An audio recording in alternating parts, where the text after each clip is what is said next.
नमस्कार, मैं doctor Mansi Jadhav. Doctor Mansi talk में आप सबका स्वागत है।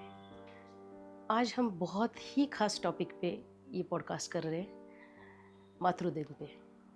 और आज के जो मेहमान हैं वो इतने खास हैं कि शायद मेरी ज़िंदगी का ये पहला पॉडकास्ट होगा जिसमें मैं इमोशनल भी होंगी और ये बहुत क्लोज टू हार्ट रहेगा मेरे। आज के पॉडकास्ट के गेस्ट हैं मेरे माताजी डॉक्टर भारती पाटिल। इनका जीवन संघर्ष और कई सारी बातें आज यहाँ पे ये बताएंगी। उनके जीवन के अनुभव, हमको बड़ा करने में क्या तकलीफ़ें हुई और कई अनसुनी बातें जो शायद मुझे भी आज पहली बार पता चलेगी। तो ये पॉडकास्ट आप ज़रूर देखिए, शेयर कीजिए, लाइक कीजिए। और अगर कोई भी, किसी की भी माँ, वो ज़िंदा हो ना हो, जो भी जहाँ भी हो माँ, उनको अगर आप प्यार करते हो तो उनके लिए हमारे तरफ से एक आदरांजलि, रिस्पेक्ट और प्यार रहेगा। कमेंट में आप सिर्फ एक माँ शब्द डालना। तो चलिए हम शुरुआत करते हैं आज के पॉडकास्ट की। और आप सभी का धन्यवाद, जिस तरह से आप हमको सपोर्ट कर रहे हैं, जिस तरह से चैनल ग्रो करने में आप सब्सक्रिप्शंस भी जिस तरह से बढ़ रहे हैं और आपको हमारे टॉपिक्स पसंद आ रहे हैं, ये मेरे लिए बहुत ही अच्छी बात है। और मुझे बहुत अच्छा लग रहा है कि आप इतना सराह रहे इस चैनल को, जबकि मैं बहुत नई हूँ, गलतियाँ भी होती होंगी। आप बता सकते हैं अगर कोई गलतियाँ हैं तो चलिए देर ना करते हुए हम आज के पॉडकास्ट को शुरू करते हैं। डॉक्टर भारती पाटिल, नमस्कार।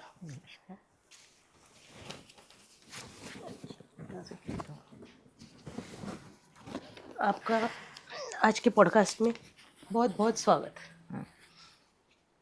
आपको आज यहाँ बुलाने का एक ही रीज़न है कि मातृ दिन है और मैं चाहती हूँ कि आप आपकी ज़िंदगी के जितना भी सफ़र है आपका, आप हमको बताएं। आपका बचपन से लेके आपका एजुकेशन, सब कुछ। सॉरी, शुरुआत ही रोने से हो गई पॉडकास्ट की, तो मैं माफ़ी चाहती हूँ। आप बता सकते हैं। आज का दिन मातृ दिन है। मातृ देवो भव, देवताओं को भी जन्म देने वाली माँ होती है। यत्र नार्यास्तु पूजन्ते रमन्ते तत्र देवता। स्त्री का आदर पहले से है, अभी है, आगे भी रहेगा। तो ही ये मतलब आज का ये दिन हम जो मना रहे हैं, इसका ये इसकी सफलता है। मैं देवताओं को जन्म देने वाली क्यों कहा? देवता किसे कहेंगे? जिसमें कोई सभी अच्छे ही गुण होंगे, जिसमें कोई कमी है ही नहीं, कोई बुराई ही नहीं है, ऐसे लोगों को हम देवता कहते हैं। जैसे राम है, कृष्ण, राम, जिनके जीवन में उनका जीवन अपने लिए था ही नहीं, दूसरों के लिए, मतलब अपने लिए नहीं जीते थे वो लोग, दूसरों के लिए जीते थे। इसलिए राम कृष्ण हमारे लिए देवता समान है। जैसे कभी कभी हम डॉक्टर को देखते हैं, सफलता मिलती है तो हम कहते हैं कि डॉक्टर साहब आप भगवान के रूप में आए। मतलब भगवान एन टाइम पे, ऐसे एन समय पे ऐसे आकर मदद करते हैं। तो माँ के लिए कईयों ने अपनी अपनी भावनाएं व्यक्त की है, जिसमें विनोबा भावे को देखते हैं हम। विनोबा भावे माँ को बहुत मानते थे। उन्होंने गीता अनुवाद किया मराठी में माँ के लिए। तो एक बार विनोबा भावे के शिष्य ने विनोबा भावे से पूछा कि बापूजी आप हमेशा माताओं को ही क्यों महत्व देते हैं, महिलाओं भगिनियों को ही क्यों महत्व देते हैं? तो बापूजी ने कहा अब तो मुझे फुर्सत नहीं है, तो क्या कर, आज जाते समय एक 2-2.5 किलो का एक पत्थर कमर को बांध ले और शाम में आके मुझसे बातें करना। तो वो गया। जब शाम में वापस आया तो उसने कहा बापूजी आपने क्या कहा? अरे मैं तो कितना परेशान हो गया, 2-2.5 किलो का वजन मैं दिन भर ढोता रहा। तो बापूजी ने बताया, विनोबा भावे ने, कि अरे बेटा तेरी माँ कैसी होगी जिसने तुझे 9 महीने अपने पेट में रख के संभाला, संस्कार किया, तेरे लिए जो वो अच्छी बातें हैं उन्होंने अपने वो संस्कारों में या अपनी पर्व इसमें तुझे मदद की, तो वो कैसी होगी, वो कितनी थकी होगी, तो 2.5 किलो के लिए इतना परेशान है। तो बोला गलती हो गई बापूजी, मैं ऐसा आगे नहीं करूँगा। ऐसे ही वो ये स्वामी विवेकानंद भी अपनी माँ को बहुत मानते थे। उन्होंने कहा है कि माँ की जो गोद होती है ना, वो गोद विश्वविद्यालय के समान होती है। माँ की गोद नहीं, बच्चे के जीवन में वो एक विश्वविद्यालय है। जिस विश्वविद्यालय में वो अपने बच्चे को सब कुछ सिखाती है, हंसना, बोलना, चलना, अच्छे संस्कार करके उसको एक अच्छा इंसान बनाने की कोशिश करती है। तो ये कोई किसी विश्वविद्यालय से कम नहीं है। मुझे लगता है कि ये कम नहीं है। जैसे जीजा माता को हम देखते हैं, जीजा माता ने इतना मतलब शिवाजी को जन्म देने से पहले उन्होंने संकल्प किया था कि मुझे एक ऐसा बेटा मिले, ऐसा बेटा हो मेरा कि जो जनता की सेवा करे, लोगों के काम आए। इसीलिए तो आगे चल के शिवाजी महाराज ने स्वराज्य की स्थापना की। कब? 16 साल की उम्र में, बचपन में। जो जो उम्र खेलने की होती है, ऐसे खेलने की उम्र में उन्होंने बहुत ही बड़ा संकल्प किया और महाराष्ट्र के लिए एक स्वराज्य रक्षक राजा मिला। शायद ऐसा राजा कहीं नहीं होगा, किसी इसको नहीं मिला। राजशाही में हम देखते हैं शिवाजी महाराज जैसे कोई नहीं थे। जैसे कि हम कल्याण के सूबेदार की बहू के बारे में सोचते हैं कि माँ कहकर उनकी पूजा की उन्होंने, सूबेदार की बहू की, और बड़े सम्मान के साथ उन्होंने वापस भेज दिया कल्याण को। तो ऐसे राजा कब पैदा होंगे? जब माएँ अच्छी हों। ये ऐसी माँ थी।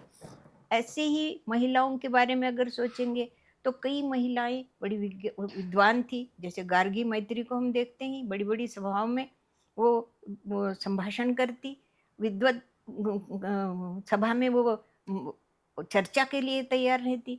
तो ऐसी माँओं की आज हमें ज़रूरत है। कई ऐसी रणरागिणियाँ हो चुकी है। जैसे कि हम देखते हैं राम की माता जी कैकेयी, दशरथ को उन्होंने मदद की रण क्षेत्र में। मंदोदरी रावण को मदद किया करती थी। कितनी तो महिलाएं ऐसी है। जैसे हम रानी लक्ष्मीबाई को देखते हैं और बड़े स्वाभिमान से कहते हैं कि खूब लड़ी मर्दानी, वह तो झांसी वाली रानी थी।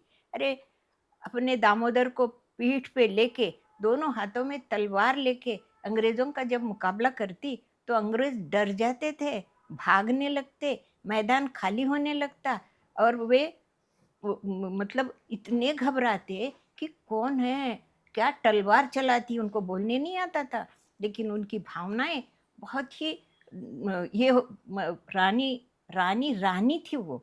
तो ऐसी ही रानियां अगर हम देखेंगे तो तो ऐसे बच्चों के संस्कार के लिए, युवाओं के मार्गदर्शन के लिए बहुत ज़रूरी है। हम साने गुरुजी की माता को देखते हैं। जब साने गुरुजी छोटे थे, अच्छे संस्कारों से ढालने के लिए अच्छी माँओं की ज़रूरत होती है। तो साने गुरुजी 6 साल की उम्र में, 5-6 साल के थे, नहा के आए और कहने लगे कि माँ मेरे पैर को मैल लगेगा, आओ अपना पल्लो बिछा दो यहाँ पर। तो माँ ने कहा बेटा तू पैर को मैल लगने के लिए इतना चिंतित है तो लोगों के मन धो ले। लोगों के मन कितने मैले हैं, उनको साफ करने के लिए तू क्या करेगा? तो आगे चल के हमें साने गुरुजी, शाम की माता जी, मतलब ये संस्कारों के कारण ऐसा होता है। इसलिए आज हमें ऐसे माँओं की ज़रूरत है और ऐसे ही माएँ नई पीढ़ी को बनाने की कोशिश करती हैं।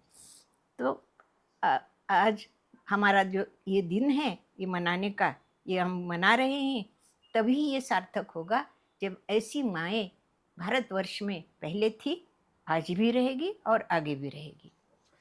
ये तो बहुत अच्छी बात है, ये जितने भी आपने उदाहरण के तौर पे दिए, ये तो मैं तो कहूँगी कि ये इंसान नहीं, ये भगवान ही थे, साक्षात भगवान ही थे जो समाज में हम लोगों को मिले। और आज भी 350 साल बाद भी हम छत्रपति शिवाजी महाराज जी का, साने गुरु जी का राम जी का, इन सब का हम आज भी एक उदाहरण तौर पे हम आज भी समाज में जब भी कोई आदर्श की बात होती है इनकी हम उल्लेख करते हैं। पर मुझे आज ये कहना है कि आज की जो पीढ़ी है इनमें बहुत अलग अलग स्ट्रगल्स है। रोज़ाना सुबह से लेके शाम तक आज की औरत काम कर रही है, बाहर जॉब करती है। तो इसमें ये होता है कि माँ के घर में जो एक वातावरण होता है, क्योंकि माँ और बेटी का एक रिश्ता अलग होता है, और जब वो ससुराल जाती है तो उधर बिल्कुल ही अलग होता है। तो एक संक्षिप्त में आप बताइए कि इसके लिए आज की लड़कियों में क्या सुधार करना चाहिए, या जिस घर में लड़की जाती है उनको कैसे सुधारना चाहिए? अच्छा, लड़कियों का जीवन जो है कांच की तरह होता है। कांच को कैसे संभालते हैं ना, वैसे ही लड़कियों को संभालना चाहिए। और ऐसे संस्कार उनके ऊपर होने चाहिए कि जिससे लड़कियां कुछ गलत कर ही नहीं सकती। और लड़की जिस घर में जाएगी, जैसे कि कई बहुएं आजकल ऐसे आज शिकार होती समाज है में हम देखते हैं। समाज में, तो ये कब होगी? जब उस घर परिवार में अच्छे संस्कार वाली लड़की गई तो वो घर स्वर्ग बनेगा। या वहाँ के वातावरण में अगर वो एडजस्ट मतलब वो सही नहीं समझती खुद को, तो कभी कभी ऐसी दुर्घटनाएं होती है। और महिलाओं को देखने का दृष्टिकोण ही समाज का बदलने लगता है वहाँ पर। आज हम प्रगत हैं, देश को स्वतंत्रता मिली हुई है, महिलाएं आज़ाद हैं, सब कुछ होते हुए भी ऐसी दुर्घटनाओं को देखते हैं तो मन व्यथित होता है। बिल्कुल। और आज के इस युग में जितना मैं देखती हूँ, कॉलेजेस में जाती हूँ, कहीं पे मेरे व्याख्यान होते हैं, अभी पॉडकास्ट के माध्यम से भी मेरा बहुत लोगों के साथ एक कांटेक्ट होता है, ऐसी बातों पे चर्चा होती है। तो कई लोगों का कहना ये होता है कि इसमें भी दो टाइप के लोग हैं कि आज हम महिला दिन हो या मातृ दिन हो, ये मनाने की ज़रूरत क्यों पड़ रही है? क्यों क्या मतलब? ज़रूरत है ये मनाने की? वैसे मेरे हिसाब से भी होनी नहीं चाहिए, क्योंकि रोज़ाना ही मातृ दिन होना चाहिए, रोज़ाना ही महिला दिवस अगर उतना आदर उस औरत को मिले तो ये बनाने की ज़रूरत ही नहीं है। तो याद दिलाना पड़ता है समाज को कि आज का एक दिन तो इनका आदर कीजिए। तो इसके लिए आप क्या संदेश देना चाहेंगे समाज के लोगों के लिए? ये हमारी पुरुष प्रधान संस्कृति है। पुरुष प्रधान संस्कृति में पुरुषों को थोड़ा सा मान सम्मान या आज़ादी दी जाती है, लड़कियों को नहीं, महिलाओं को नहीं। इसलिए कभी कभी ऐसी समस्याएं पैदा होती है। पर तो मेरा इन तो समस्याओं को हमें दूर करने के लिए कुछ कोशिश करनी चाहिए। उनका बचपन से ही जो संस्कार बचपन में होते हैं वो आगे चल के नहीं होते। बचपन के संस्कार हमेशा के लिए उनके जीवन में रहते हैं। जैसे कि शिवाजी महाराज 5 साल की उम्र में माता ने उनके हाथ में सोने का हल दिया। 5 साल की उम्र में कहा कि राजे, सिर्फ आप राजे नहीं हैं, आप कौन हैं? प्रजा के लिए किसान भी हैं, खेती भी देखो, राजा भी हैं। तो ऐसे पुरुष जब पैदा होंगे, ऐसे संस्कारी पुरुष, तो महिलाएं असुरक्षित होने का कोई सवाल ही पैदा नहीं होता। बिल्कुल। और ये सब जब देखते हैं तो मुझे एक मेरा कहना है, जिस दिन आप बहू को बेटी मानोगे तब काफ़ी हद तक ये प्रॉब्लम सॉल्व हो जाती है। क्योंकि जैसे बोला जाता है कि बेटी कभी बहू नहीं बन सकती और बहू कभी बेटी नहीं बन सकती। ये रीति कहीं ना कहीं हमको समाज में इसको तोड़ना पड़ेगा, क्योंकि अपनी बेटी जब किसी और के यहाँ जाती है तो लोगों का एक अलग बर्ताव रहता है उसकी तरफ, और जब किसी और की बेटी अपने घर में आती है और वहाँ बोला जाता है कि बेटी वैसी ही होती है जैसे उसके माँ के संस्कार होते हैं। तो मुझे लगता है कि आगे वाले अगर समझने वाले नहीं हैं तो कई बार ये ऐसे एक्सीडेंट्स जैसे आपने कहा ये होते हैं, वहाँ सही और गलत कोई नहीं होता। सिर्फ मुझे लगता है एक बर्ताव और एक कुछ स्टेप्स आगे वाले को बढ़ने चाहिए और कुछ स्टेप्स लड़कियों को भी बदलना चाहिए। दोनों तरफ से ये बदल और बदलाव की शुरुआत होनी चाहिए। तो ये भी एक हम मैसेज दे सकते हैं लोगों को, लड़कियों को खास करके जो आज ये देख रहे हैं। और माँ और बेटी का रिश्ता, जैसे मैंने पहले ही कहा कि आपका पॉडकास्ट है तो ये बहुत खास है। तो ऐसे कई सारे लड़कियां देखती हूँ मैं कि वो अपने पेरेंट्स के लिए बहुत कुछ करना चाहती है, पर जब ससुराल में जाती है वो लड़कियां जो चाहती है वो कर नहीं पाती है। तो ऐसे इतने प्रगत टाइम में हम 21वीं शताब्दी में बैठ के हम बात कर रहे हैं, बट फिर भी उन लड़कियों को सोचना पड़ता है कि मेरी माँ के लिए मैं कुछ करूँ। ये उन शहरी लड़कियों के लिए मैं बात नहीं कर रही हूँ जो 5-10% है। मैं तमाम उस भारत की लड़कियों के बारे में बात कर रही हूँ जो एक गांव में है, देहात में रहती है, जो एक बिल्कुल पिछड़े भाग से है। वो भी अगर कुछ चाहे तो कर नहीं पाती थी। उस वक्त मुझे बहुत दुख होता है, और ऐसे बहुत सारे लोग जब आते हैं केसेस लेके तो मुझे बड़ा बड़ा ही मन सुन्न हो जाता है।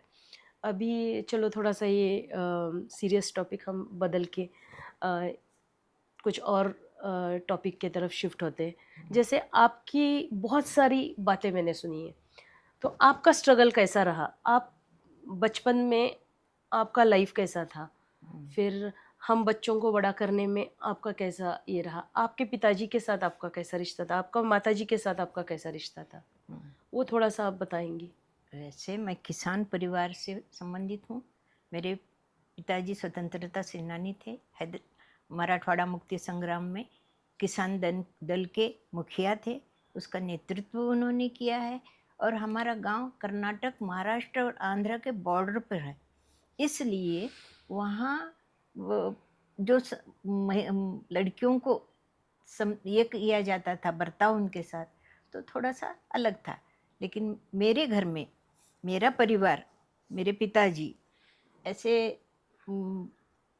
अच्छे संस्कार, मतलब उनकी सोच उनकी बहुत अलग सोच, थी, अहेड उनकी ऑफ टाइम। विचारधारा इतनी अच्छी थी कि उन्होंने लड़कियों के लिए हमारे वो छोटे से गांव से उदगीर, जो बॉर्डर पर है, उदगीर में लाकर उन्होंने हमें पढ़ाने के लिए रखा और कहा कि लड़की पढ़ती है तो पूरा परिवार पढ़ता है, और सोचिए लड़की नहीं पढ़ती तो पुरुष अकेला पढ़ता है। 81 ईयर्स पहले, मैं आपको रोकना चाहूँगी, 81 ईयर्स पहले किसी आदमी की ये सोच रहना, हमारा स्वतंत्रता के पहले, हमें स्वतंत्रता मिलने के पहले की ये सोच है। मतलब तो कितना कितना सराहनीय बात है। नहीं, उन दिनों उनको लगता था कि लड़कियां पढ़े। मराठी एक पिक्चर आई थी शिकलेली बायको, तो शिकलेली बायको में वो कैसे ये करती है, वैसे उन्होंने हमें उदाहरण बताया। इसलिए लड़कियां पढ़ो। और मैं जो कुछ भी, जिस संघर्ष में जीवन में मैंने पढ़ने की कोशिश की, सिर्फ मेरे पिताजी की वजह से। मेरे पिताजी की इच्छा थी। आज तक मेरा नाम मेरे पिताजी का ही है। मैंने सर्विस 40 साल तक नौकरी की, तो माणिकराव मुळे इसी नाम पर आज मैं वो पेंशन भी उठाती हूँ तो उन्हीं के नाम से उठाती हूँ। तो मुझे अभिमान है कि मुझे ऐसे पिता के रूप में उन्होंने हमें ये किया, पढ़ने के लिए भेजा। बहुत स्ट्रगल किए। मेरे गांव के रहने वाले थे, हम गांव में रहने वाले, सुविधाएं नहीं थी।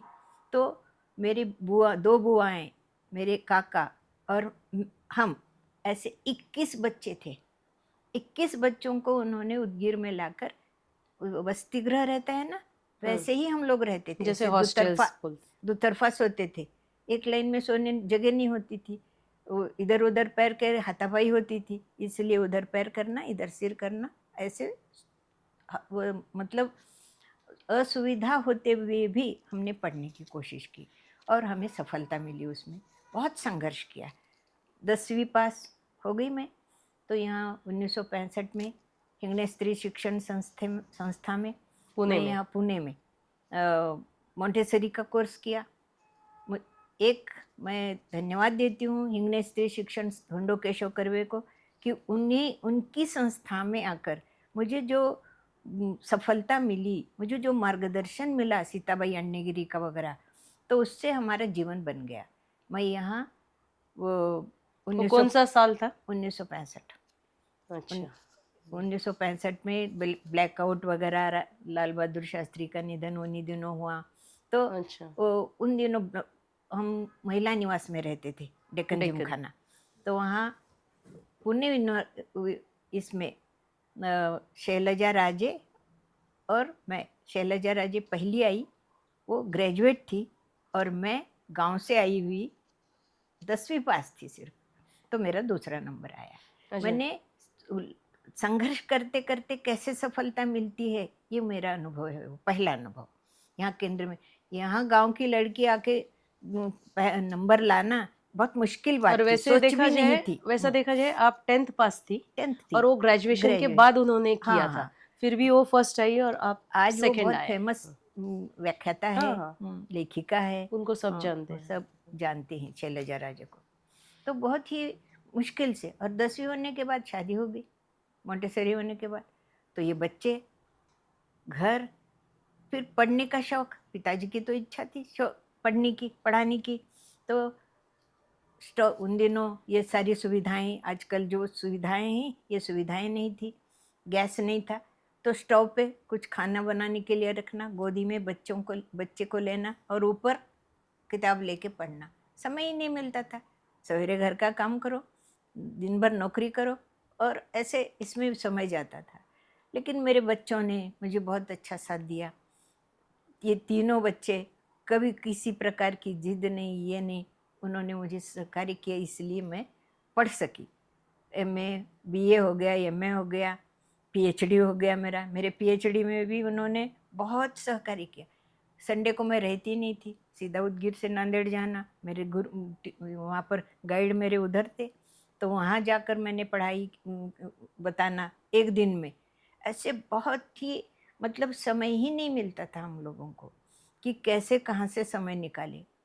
मतलब इतने व्यस्त रहते थे दिन भर। तो आपका PhD का दौर कितना, 4-5 साल रहा शायद? 7 साल। 7 साल मैं हो पूरा गए। ऐसी नहीं थी ना, खाली सिर्फ वही काम करे, बच्चों को संभालना, नौकरी करना, पढ़ना, और ये सब करके करना मुश्किल था। बहुत ही कठिन समय था वो। लेकिन 92 में मुझे PhD मिल गई। तो आप डॉक्टरेट 92 में बने? 92 में हो गई। फिर कॉलेज अच्छा। ज्वाइन किया। मतलब संघर्षमय जीवन था हमारा, हमें कोई आसानी से कोई, और देखिए जितना कष्ट करोगे, जितने कष्ट कंटकों में हैं, जिनका जीवन सुमन खिले, गौरव गंध उन्हें उतना ही, अत्र तत्र सर्वत्र मिले। जितनी मुश्किल है, जितना कौर जो हम चबाते हैं ना, जितना चबा के खाएंगे उतना मीठा लगेगा। ऐसे ही अगर गड़बड़ गड़बड़ में अगर भोजन करेंगे तो हम बोलते हैं कुछ अच्छा नहीं हुआ। लेकिन कुछ अच्छा न होते हुए भी अगर इच्छा से चबा के खाओगे तो वो मीठा ही लगता है। जितने कष्ट करोगे फल भी उतना अच्छा ही मिलता है। ऐसे संघर्षमय जीवन में हमने अपने बच्चों को, बड़ी हमारे साथ आती थी, ये नहीं रहती थी, ये घर में रहते थे दोनों छोटे, और तीनों तीनों बच्चों में थोड़ा सा फर्क था। सबसे बदमाश कौन था? तू थी। अच्छा। वैसे मैं बदमाश थी, मैं भी मानती हूँ। ये अपने भाई को लेके हम सवेरे जाते, शिफ्ट में स्कूल था, हम सवेरे जाते थे, बड़ी हमारे साथ आती थी, ये दोनों घर में, उसको लेके संभाल के उसको, और दूसरों से थोड़ा इधर हटो उधर हटो, इसको जगह दो, ऐसे करके वो जरा शरारती थी। भाई सभी उसको लोग हंस लगता रहे। था कि भाई की जिम्मेदारी मेरे ऊपर है, ऐसे। और घर के छोटे मोटे काम ये करते, बचपन से ही करते रहते थे।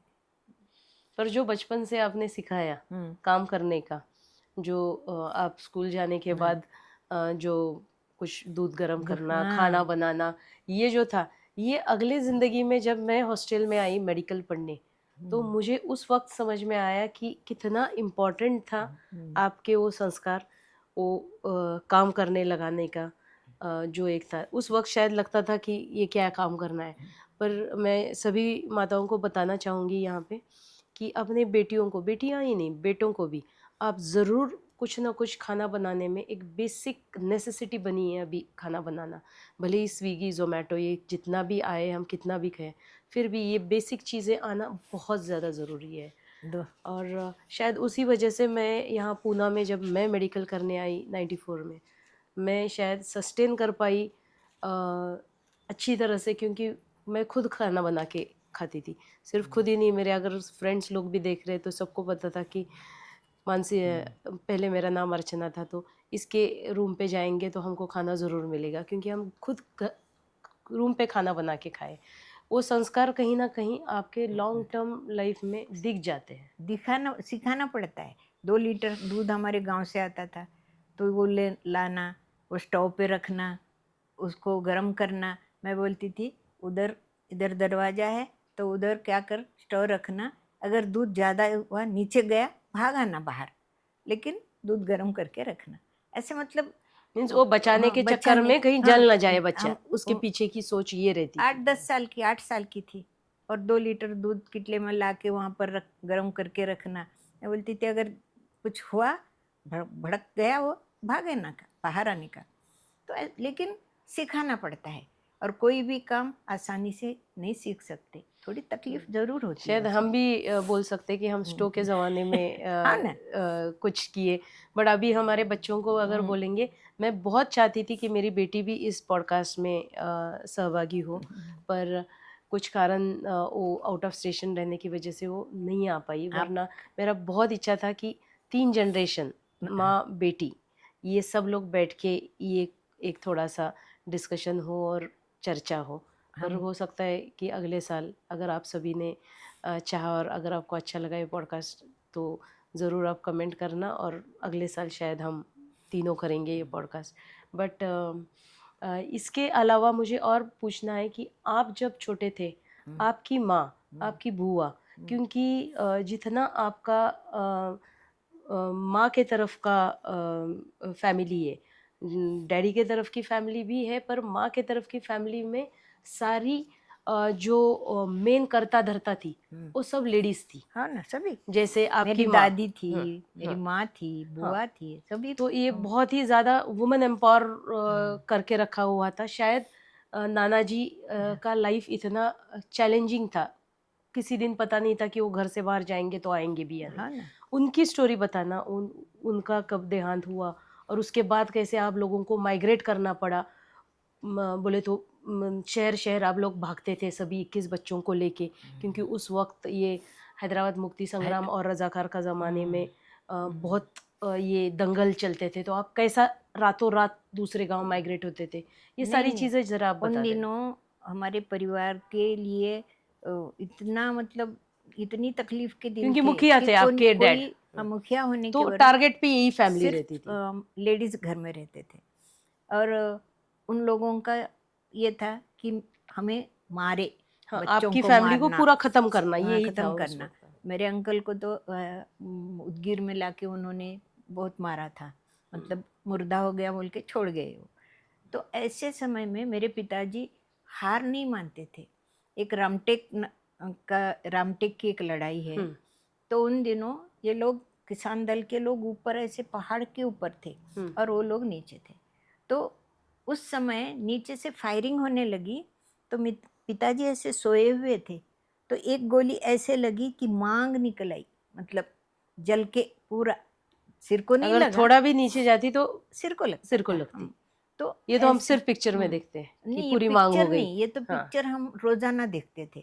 हम हमेशा वो राइफल लगा के रखना, रिवॉल्वर रखना, हम लोगों को भी सिखाते थे कि अगर कोई जिम्मे ऐसे ये खतरा बहुत महसूस आज की हुआ। जरूरत है, आज सारे लेडीज को कैसे फायरिंग करना अब हम सिखाया था सारे उन्होंने। लेडीज थे, देखने का दृष्टिकोण अलग रहता है, दुश्मन का भी, कोई बुरी नजर वालों का भी। हथियार सत्य ये, रखने की जरूरत इसलिए है, आज भी है, महिलाएं सुरक्षित नहीं हैं।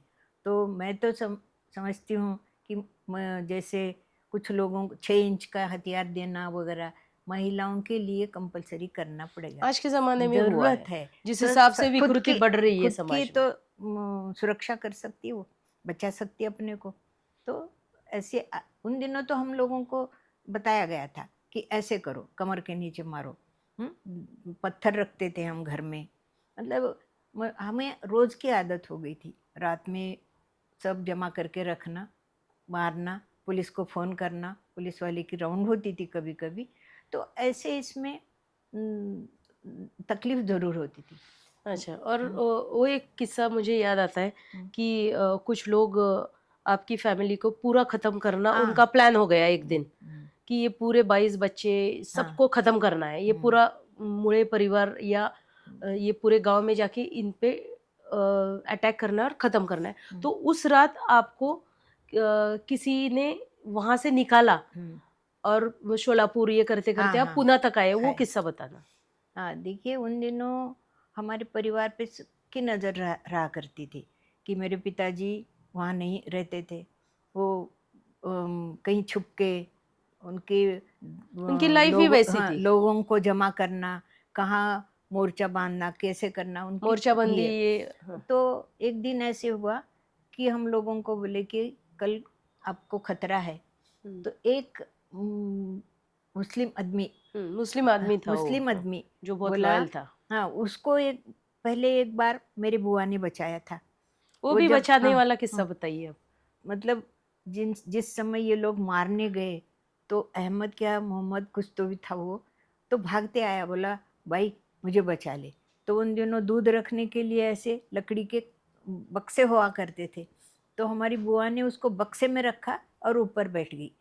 तो आए ये लोग, कहाँ गया कहाँ गया, अभी आया था, कहाँ गया। तो बोली अरे यहाँ कौन आया, यहाँ तो कोई नहीं आया। वो देख भाई झूठ तो नहीं बोल रही, तो नहीं नहीं नहीं नहीं बोली, उसको भगा दी। तो वो आदमी आया और उसने देखिए बैलगाड़ी, बोले तो कितनी ईमानदारी। वो बोला भाई उस समय तूने बचाया मुझे, आज मैं तुझे तेरे बच्चों को बचाऊंगा। बैलगाड़ी में हम लोगों को सब डाल के वो पीछे हल रहता है ना ऐसे आवाज जो करने पिक्चर में वाला, देखते हैं हम लोग, एक आवाज करते हुए, एक मतलब, कंदील रहता है हाँ, और हाँ। वो तो जा रहे थे 4 बजे शायद निकले। वहाँ से 6 किलोमीटर दूर रेलवे स्टेशन था, वहाँ जाना था। तो कोई लोग पूछे अरे कहाँ जा रहा है, कुछ नहीं रे खेत में काम है, काम के लिए जा रहा हूँ, आज जरा जल्दी है मुझे। ऐसे करके आए वो रेलवे स्टेशन तक, रेलवे में चढ़ने लगे कि भागते पीछे आए थे। जो तो मारने वाले लोग थे। मारने वाले लोग, हम तो चढ़े, वो भी जबरदस्ती 2-3 चढ़े। जब रेल छूटी तो आगे जाके उनको धक्का देके नीचे गिरा के यहाँ आए उरुली कांचन को, पूना में।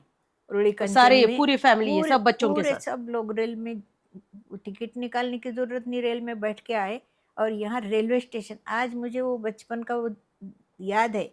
रेलवे स्टेशन के आगे एक ऐसे धर्मशाला थी। तो उस उर्ली हाँ, कांचन में उरुली कांचन में धर्मशाला में हम रहा करते थे। कितने दिन रहे आप यहाँ? मैं तो छोटी थी तो बताते हैं कि 1-2 दिन रहे, और बाद में उनको जगह दी गई। रेलवे स्टेशन पे एक हादसा ऐसे हुआ, मेरी बुआ प्रेग्नेंट थी, उनकी प्रसूति हो गई रेलवे स्टेशन पे। डिलीवरी हो हाँ, गई उनकी डिलीवरी रेलवे हो गई। स्टेशन। हाँ, लेकिन मजबूरी थी, कोई ये नहीं था, कैसे तो भी वो इसमें उन्होंने अपना ये किया। उसको बच्ची का नाम भी निर्वासित थे ना हम लोग, तो उसका नाम हम निर्वासी बोला करते थे उसको। नीरू मौसी। यहाँ निरुमौशी। तो आज भी मेरी ऐसे बुरे मौसी है। हालत में हम उन दिनों दिन बिताने पड़े। तो हमें बुरा नहीं लगता था, चलो हम सेफ है ना, सुरक्षित है ना, उनको कोई फिक्र नहीं है। सिर्फ मेरी दादी रही और हम लोग आए ऐसे। मतलब इतने खराब दिनों में भी हमने अपनी हिम्मत नहीं छोड़ी।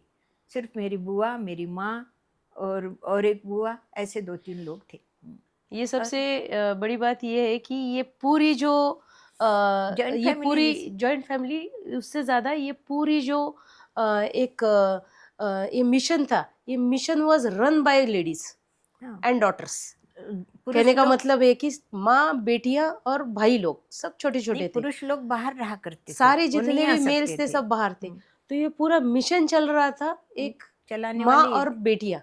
बोले तो कैसे ये माइग्रेट किए होंगे, कैसे रातों रात भाग के कहीं पे जाना, हम्म, ये बोले तो ये किसी मूवी से कम नहीं है। खाना हाँ, मिले ना मिले, कहीं मिला तो खा लेना।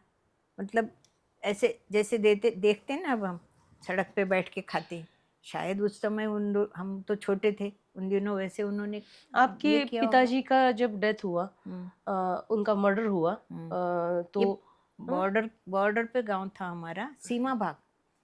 वो तो तब हम्म, आपकी उम्र क्या थी? 12 साल 13 साल, आपके 7वीं में भाई थी। बहन बाकी सब के? छोटे थे, लेकिन हम सब लोग मिल के रहते थे। मजबूरी हमारी ये थी कि कोई करने वाला नहीं था। पिताजी का देहांत हो गया। सीमा आज भी चल रहा है ना, जो सीमा भाग महाराष्ट्र कर्नाटक का अभी भी खत्म नहीं हुआ। उस समय वो बहुत जोरों फुल में फुल था। फॉर्म में था उस वक्त। उस समय उनका मर्डर हो गया पिताजी का। अच्छा। तो आज उनकी इच्छा थी कि ये सीमा भाग, तो भी सहूलतें मिल रही है कर्नाटक वालों को भी। हमारा गांव कर्नाटक में है, हम महाराष्ट्र में रहते हैं। गवर्नमेंट उसको हल करने की कोशिश कर रही है। देखो, सरकार की बातें तो ऐसी होती है कि जैसे बात करनी ही है। अभी बातों बातों में मेरे दिमाग में आया, जैसे 33% आरक्षण अभी हाँ, कैंसल हुआ। बड़े दुख की दुर्भाग्य की बात है कि जानबूझकर 33% को कैंसिल करवाया लोगों ने। तो ये महिलाओं का पक्ष था, ये कोई राजनीति में के पक्ष नहीं थे। महिलाएं 50% जब हमारा अधिकार है मत का, तो देने में कोई हर्ज नहीं। हर पक्ष के, हर जाति के, हर धर्म के लोग महिलाएं वहाँ पर आती है। तो ये आरक्षण तो मिलना ही चाहिए था, लेकिन दुर्भाग्य है महिलाओं के लिए। बिल्कुल। आरक्षण जब 3% लोग महिलाएं राज करेगी, तो बाकी के लोगों को क्या करना? 50% महिलाओं का उनका न्याय ये कैसा न्याय, मिलेगा? उनको न्याय मिलना चाहिए। आज की जो युवतियां हैं, ये युवतियों को कब समय मिलेगा? इसलिए उनको ऐसे अच्छे काम के लिए मौका ही नहीं मिलता।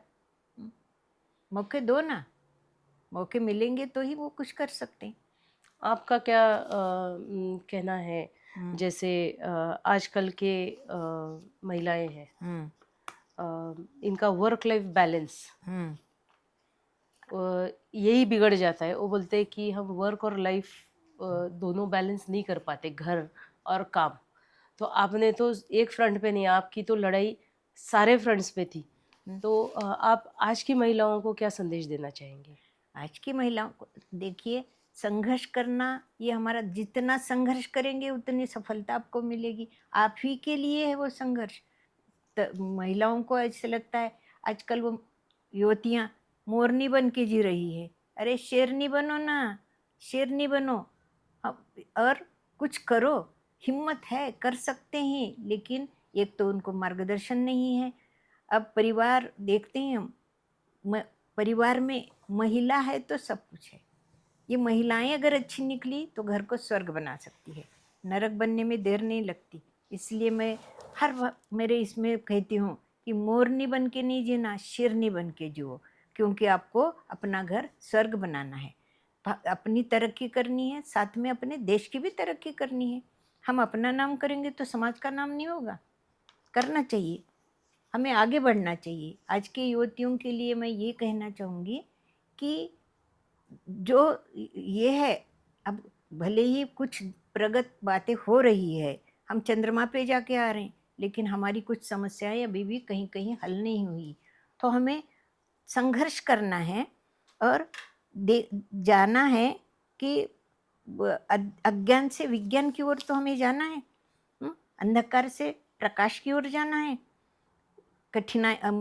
कठिनाई से आसानी की ओर जाना है, दुख से सुख की ओर जाना है। और ये सब जब करना है हमें, तो तकलीफ होगी, संघर्ष होगा। कांटों में गुलाब खिलता है, कांटे हैं तो गुलाब खिलता है, सुरक्षित रहता है वो कांटों के इसमें। तो हमें भी, अगर हमारी ये युवा पीढ़ी जो है, ये युवतियां हैं, अगर मन में लाए, ठान ले, तो सब कुछ कर सकती है। करने में कोई कठिनाई नहीं है। इसलिए हमारे रमेश मंत्री एक थे, तो वो कहा करते थे कि औरत में ताकत कितनी होती है। एक बार रमेश मंत्री अमेरिका गए हुए थे अपने दोस्त के पास, तो बोले क्या है रे, क्या चल रहा है? तो बोला अरे ये तो अमेरिका है, यहाँ सब कुछ मशीन की ओर से होता है। हमारे यहाँ औरतों को काम नहीं होता, कपड़े मशीन धोती है, बर्तन मशीन धोती है, झाड़ू मशीन लगाती है, हर काम मशीन से होता है और सिर्फ पैसे देने पड़ते हैं। तो रमेश मंत्री बोले अरे क्या बात है? बोले पैसे देने पड़ते हैं, हमारे यहाँ तो एक मशीन ऐसी है सारे काम करती है और पैसे भी देने की जरूरत नहीं होती। पैसे क्या देना, वो तो पैसे लेके आती है। तो आज हमारी अवस्था वो हो चुकी है, वो हर काम करती। भारतीय महिलाओं को मैं एक गर्व से कहती हूँ कि हमारी महिलाएं जो है वो इतनी सक्षम है, इतनी कार्यक्षम कर सकती है, कार्यक्षम है, लेकिन उनको मौका नहीं मिलता। तो उन्हें मौके देने चाहिए। डोले साहब भी एक बार गए थे, नाये डोले उदगीर के प्राचार्य, तो वो गए थे, बोले वहाँ पेरिस गए थे, तो वहाँ पर उस दिन फैशन थी स्लीवलेस ब्लाउज की। तो उन्होंने कहा कि देखो साहब, आज हमारे यहाँ की ये फैशन है। तो डोले साहब ने कहा, अरे ये फैशन आपके यहाँ अब आई होगी, हमारे यहाँ तो बहुत पुरानी फैशन है, हमारा एक समाज पूरा ऐसे रहता है। बगैर इसके स्लीवलेस नहीं पहनते क्या? कभी कभी तो पहनते ही नहीं, कुछ समाज ऐसा था। आज प्रगति हो चुकी है, उनमें थोड़ा सा सुधार आया हुआ है। तो ये हमारे यहाँ गौरव की बात है कि हम महिलाओं को बहुत संभाल के एक हिसाब से रखते हैं। तो इसका अभिमान हमें होना चाहिए। समाज में हर तबके के एक अपने अपने ट्रेडिशन है, कल्चर है, पहनाव अलग अलग है। तो वैसे देखा जाए तो हमारा भारत देश बहुत ही प्रगत देश है, जो आज पूरे विश्व में जो बातें आज हो रही है वो हम कई कई हज़ारों साल पहले हमारे यहाँ ऑलरेडी वो हम करते थे। फैशन से लेके, जैसे उन्होंने कहा, तंत्रज्ञान तक, और बोलने नहीं आता था सिर्फ उनको नहीं, और हमने डॉक्यूमेंटेशन नहीं किया, इस वजह से आज हमारे ये अवस्था है। बट फिर भी हमारे बहुत कुछ दादी सुधार के हो रहा है। नुस्खे कैसे रहते थे, दादी आज इलाज वो घर बैठे बैठे किया करती थी, दादी का बटुआ जो है। तो आज भी कई महिलाएं ऐसी है जो हाथ बताती है किसी को कि मेरा भविष्य, हाथ देखो क्या होने वाला है। तो हाथ बताने की जरूरत नहीं है, मैं तो कहती हूँ मुट्ठी बताओ। हाथ क्या बताते, हाथ की लकीरें तो कुछ ये नहीं है, लेकिन मुट्ठी अपनी मजबूत, कलाई मजबूत होनी चाहिए। आज महिलाओं को ये मेरा संदेश है। ऐसे इसमें थोड़ी सी हिम्मत उनमें आनी चाहिए, तो सुधरने में हमें देर नहीं लगेगी। आपके टाइम का माँ बेटी का रिश्ता, जैसे हमारा और आपका, और मेरा और मेरे बेटी के साथ, जीजा के साथ रिश्ता, इनमें क्या तफावत देखती है आप, और उसमें आप कैसे एडजस्ट करती है? ये जनरेशन गैप हमारा आप कैसे जमाना अलग था, हम समझते थे उसको कि ये है ही हमारे लिए, अब ऐसे ही करना चाहिए। आप में थोड़ा सा परिवर्तन आया तो कुछ सुधार आया उसमें। अब तो बच्चों के लिए कुछ आपने करने के लिए छोड़ा नहीं, बस सब कुछ सुविधाएं हैं, तो उनको लगता है कि हमें करने की क्या जरूरत है, हमारे पास तो सब कुछ है। तो ये थोड़ा सा सोचना चाहिए हर माताओं को और युवतियों को भी सोचना चाहिए कि हम क्या हैं, लेकिन क्या बन रहे हैं, क्या बनना है हमें। बिल्कुल। भारत की शान बोले तो भारत माता है, भारत की शान हमारे महिलाओं के साथ बहुत जुड़ी हुई है जी। आज वैसे आज अगर देखे तो आज मेरे बहू का जन्मदिन है। अच्छा। 10 मई मेरी बहू का जन्मदिन है। उसको मैं ढेर सारी बधाई देती हूँ। और मेरा ये लेने वाली ये मेरी बेटी है। ये एक संजोग है, समझो। बेटी और बहू दोनों को भी मैं बधाई देती हूँ कि बस ऐसे करो, सोचो, कुछ ऐसा सोचो कि जो आपका नाम चारों तरफ हो जाए, सबका भला, आपका भी भला हो, सबका भी भला हो। मेरी शुभकामनाएं सभी को। चलिए, तो आज ये पॉडकास्ट मैं दिल से बोलती हूँ कि मुझे तो बहुत अच्छा लगा, और शायद आपको भी अच्छा लगे। मैं आप लोगों को धन्यवाद देती हूँ कि मुझे एक मौका दिया आपने, और जो भी मैंने कहा वो आपने सुन लिया। नहीं, मौका दिया नहीं, ये आप ही का पॉडकास्ट है। तो और ये सब आगे जो बैठे बच्चे ये भी आप ही के हैं। तो और यहाँ मौका देने की बात नहीं है, आप ही का है पॉडकास्ट। और मैं आप सभी से विनती करती हूँ कि आप ज़रूर बताएं कि आपको ये पॉडकास्ट कैसा लगा। और ये कमेंट में, जैसे मैंने कहा कि माँ एक शब्द आप ज़रूर टाइप करना। सभी माँओं के लिए सलामी होगी, सभी माँओं के लिए ये ढेर सारा प्यार होगा। और आज आप यहाँ पे आए, यहाँ पे हमारे पॉडकास्ट में, आपके पॉडकास्ट में आपने ये सारी चीज़ें, आपकी एक्सपीरियंसेस बताई, तो उसके लिए बहुत बहुत धन्यवाद। नमस्ते। नमस्कार। नमस्ते आप लोगों को। बस सब सुखी रहो।